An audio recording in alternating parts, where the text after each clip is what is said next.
You all remember that beautiful and inspired saying of our Fords, history is bunk. History is bunk. That's why you're not taught history. There used to be a thing called Christianity and a thing called God, so essential when there was underproduction, the production of less than enough to satisfy the demand.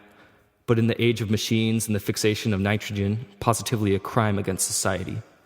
The ethics and philosophy of underconsumption, where recessions and stagnations arise due to inadequate consumer demand relative to the amount produced. We have the world state now. And in Ford's Day, celebrations and community sings and solidarity services. But most of all, we have Soma.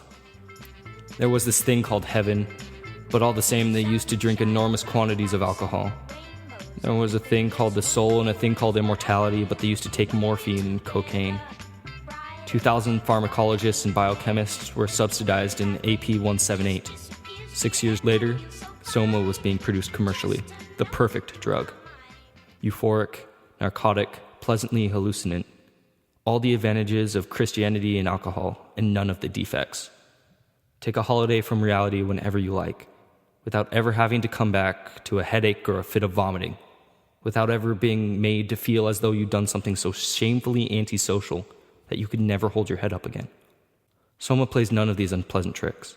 The holiday it gives is perfect, and if the morning after is disagreeable, it is so not intrinsically, but only by comparison with the joys of the holiday.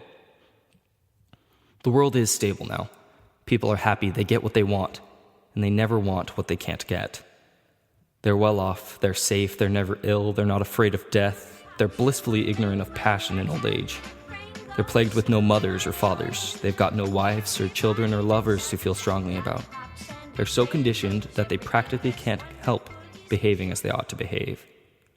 And if ever by some unlucky chance anything unpleasant should somehow happen, why, there's always Soma to give you a holiday from the facts.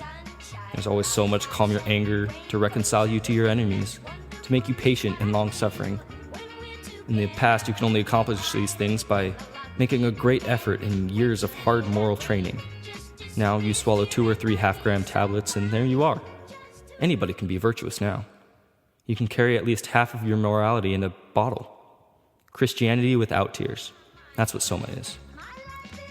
If ever by some unlucky chance such a crevice of time should yawn in the solid substance of their distraction, there is always Soma, delicious Soma, half a gram for half a holiday.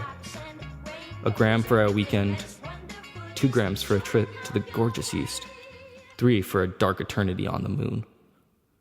Soma can transport you to another world, the warm, richly colored, the infinitely friendly world of Soma holiday. How kind, how good-looking, how delightfully amusing everyone is. You have everything you want.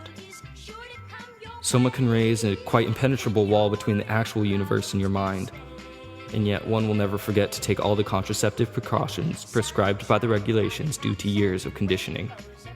Once the Soma begins to work, eyes shine, cheeks flush, and the inner light of universal benevolence radiates from every face in happy, friendly smiles.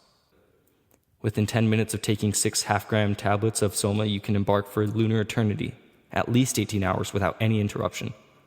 For nothing short of a pistol shot can call one back from their Soma holiday before the anointed time. Soma may make you lose a few years in time, but think of the enormous, immeasurable durations it can give you out of time. Every Soma holiday is a bit of what our ancestors used to call eternity.